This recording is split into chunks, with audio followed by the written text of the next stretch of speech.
Welcome to Movie Caps. Today I will show you a drama, romance film from 2014 titled X plus Y. Spoilers ahead. Watch out and take care. While Nathan is walking, he narrates that he finds conversations with people about non-mathematical topics very difficult. He is afraid to express his thoughts and thinks he is different from other people. A doctor tries to play with 9-year-old Nathan, but he is disinterested. Nathan likes patterns rather than games. The doctor informs Nathan's family that he has autism. Nathan's father gives him a pep talk about loving him even though he is different from others. In doing so, he does not notice a van coming towards them, which runs them over and overturns their car. Nathan's mother, Julie, runs towards them, but only Nathan opens his eyes after the accident. Nathan and Julie come to his father's funeral.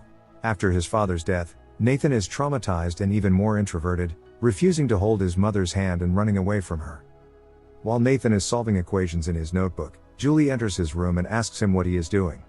She would like to help him, but he says she cannot because she's not smart enough.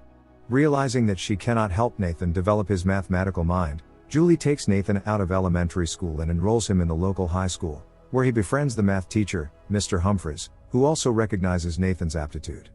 As a result, the principal offers Nathan special advanced tutoring by Humphries. While Nathan and his math teacher are sitting in the hallway, Nathan asks why he cannot walk properly.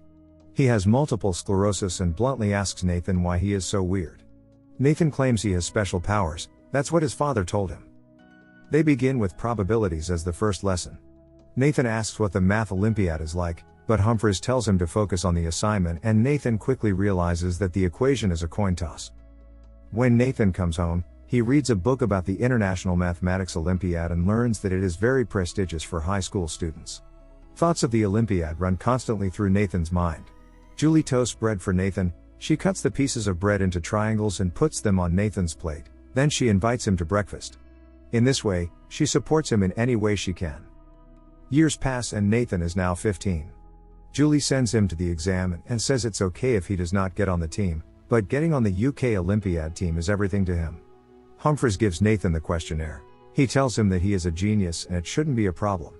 Nathan then begins to solve the questions, with a few hiccups down the line.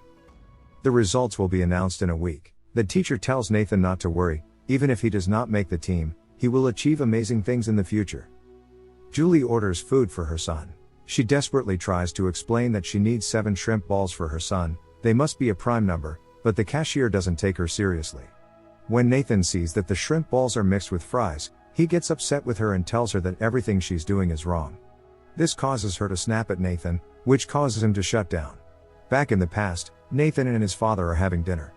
His father tells him he's fine the way he is, he loves him unconditionally. They even had their inside joke with ketchup. Nathan's father was his role model. Presently, Humphries comes to Nathan with the news. Humphries reads the letter aloud and tells him that Nathan has been selected for the UK math team and that the Olympiad will be held in Taiwan. Julie and Humphries are happy about the news, Nathan is too, but he does not express it. Humphries confesses to Julie that he has been fired from the school, but he would still like to continue teaching her son. Nathan spies on them from his room and accidentally drops his telescope, which prompts Humphries to leave. Worried about what Nathan might think of this, his mother tries to explain herself to him. She says she is lonely and it is nice to have someone to talk to. She copes with her situation in their old wreck of a car. Back in the past, Nathan's father and he play with Bengal lights and write prime numbers in the air. Meanwhile, Julie calls Nathan to change his fish's water. She's jealous of how well they get along. Nathan gets distracted looking at the fish and floods the floor. Julie tries to stop the water but slips, so Nathan runs away and she cries because her son is so cold to her, same as in the present. Humphries gives Nathan a set of compasses. They accompany him to the airport and on their way there Nathan learns Chinese. At the station, Nathan is introduced to his guardian on this trip, Richard, and after their goodbyes, he is introduced to his team. Nathan gets acquainted with Isaac, definitely the arrogant type, and other talkative members. Later, Nathan and 15 other teens head off to math camp. Although there are 16 of them on the bus, only 6 are selected for the math Olympiad. Richard encourages everyone to do their best by giving a motivational speech and to win against the Chinese students who have dominated the math Olympiad in recent years. On the flight to Taiwan, a girl talks to Nathan. She briefly tells him that he's not the weird one here, nor is he the best mathematician, he's just average, which resonates well with him. The teens arrive at math camp, where they will stay for 2 weeks. The Taiwanese youths are in the lower ranks, so the main competition for the UK team is the Chinese youths. They enter the Chinese classroom. Richard is well acquainted with their guardian. The guardians decide to pair up UK and Chinese students together so that they can learn from each other.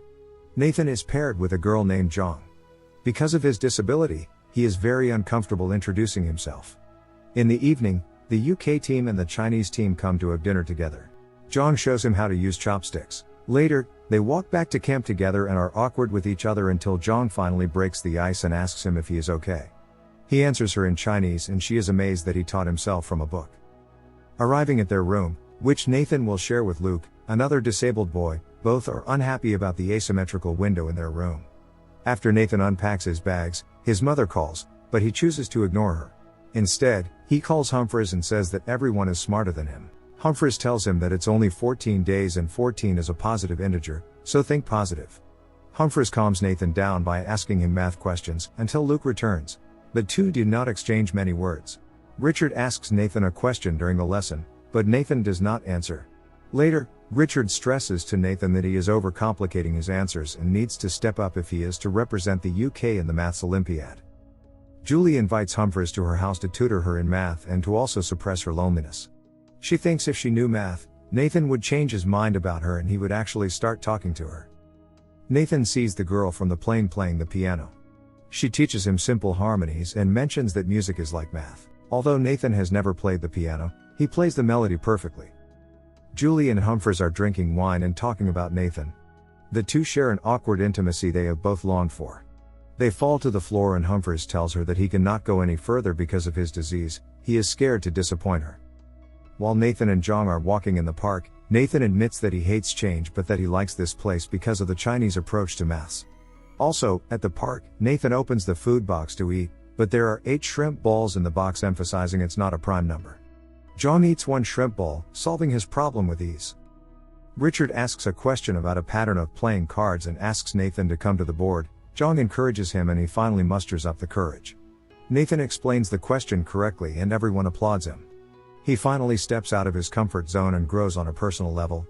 Humphries attends a meeting to share his problems. He likes Julie and wants to be with her, but he is afraid that his health will deteriorate due to his multiple sclerosis and he will not be able to make her happy, but just further increase her burden. After math camp, Zhang shows Nathan the game she used to play when she was little. They share a small treat together and Nathan expresses his concern about the exam for the Olympiad, but Zhang tells him not to worry, they will both pass and during her cultural exchange she will stay with Nathan. Zhang compares Nathan to a turtle, he is always in his shell. They both take a liking to each other. Exam day arrives and both the UK and Chinese teams take the exam in the same room. The 6 people with the highest scores from each country are selected to compete in the Olympiad. Nathan is stressed as the exam begins. All the noises distract him from focusing on the questions. After the exam, Zhang approaches Nathan and he admits that he did poorly. Richard announces the 5 students with the highest scores. The last spot was between Nathan and Luke, with Nathan coming on top by 1 point. The 6 people who qualify for the Cambridge Maths Olympiad will host the Chinese members at their home. It's time for the UK team to leave Taiwan. Richard tells Nathan that his work is of rare beauty, but Nathan's unpredictability and inconsistency worry him. All Nathan has to do to win a gold medal is stay focused. The UK and Chinese teams arrive in England. Julie and Humphries welcome Zhang and Nathan. The adults had set up his toy train for Nathan to surprise him, but this upsets him. Nathan runs away and his mother calms him down from the other side of the door. Julie inquires about Zhang and finds that Nathan likes her, but he does not quite understand what that means. She says he probably likes Zhang like he likes math. Nathan lets Zhang have his bed and the two stay in the same room. Zhang learns that Nathan's father died in an accident and she is sorry because it is painful to lose someone you love. To better understand what Zhang means, he looks up the equation of love. Julie, Nathan, and Zhang arrive at Cambridge University, where Nathan and Zhang will compete in the Cambridge International Mathematical Olympiad. Despite Nathan's reservations, Zhang holds Nathan's hand and they climb the stairs to the dorms. Richard shows the kids around and tells them that this is the most prestigious place in the world to study math, and asks his team not to let him down. The 59th International Mathematical Olympiad begins and the teams from around the world introduce themselves. After the round of introductions, Zhang cannot sleep, so she comes to Nathan's room and he awkwardly invites her to join him. Zhang suddenly tries to kiss Nathan, but Nathan pulls away. A few seconds later, they kiss. This kiss is childish and innocent, but sweet. In the morning, Zhang's guardian, who is also her uncle, enters the room and sees the two sleeping together. This makes him angry and he asks her if they are in a relationship. He scolds her for being busy with boys instead of studying. She lashes out at him and storms off. Jong doesn't want to stay at Cambridge because people do not think she deserves to be here. Nathan advises her to stay until the end of the competition. Jong admits that she likes Nathan, but she decides to leave anyway. The day of the math test arrives. While Nathan is on his way to the Olympiad, the girl from the plane comes up to him and apologizes. She told Jong's uncle about him and Jong and is responsible for the mess. The maths exam is about to start and everyone seems nervous. Humphries is one of the examiners and says he can give Nathan the answers to some questions. That's cheating, but he was obviously just joking. Richard announces that they may begin the exam. They have 4.5 hours. As Nathan begins to read the question, the sound of a pencil being sharpened or a tap on the table distracts him. Even most emotional memories flash before him. Memories of his father, of the accident, and all the fond memories of Jong. All the emotions overwhelm Nathan. He storms out of the exam room. Humphries locks the door behind him and prevents Richard from reaching Nathan. Humphries apologizes to Julie for not stopping Nathan, but he believes he had something more important to do. Julie says it's fine. She kisses Humphries and runs after Nathan. She finds him sitting in a cafe. He tells her that Jong confessed to him that she likes him.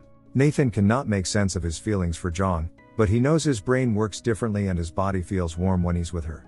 Julie explains to him what love is so her son can better understand the concept of his feelings. Nathan talks about his father for the first time and says it hurts. Julie sticks fries up her nose just like Nathan's father did. This makes him emotional and she is glad Nathan is finally opening up to her. Nathan and Julie get in the car to catch up with Jong, but this time Nathan sits in the front seat for the first time after his father's death, slowly getting over his trauma. Nathan takes his mother's hand and they set off together. Nathan never loved anything more than math, but Jong made him change. The end. Thank you for watching. Subscribe if you'd like to see more videos like this.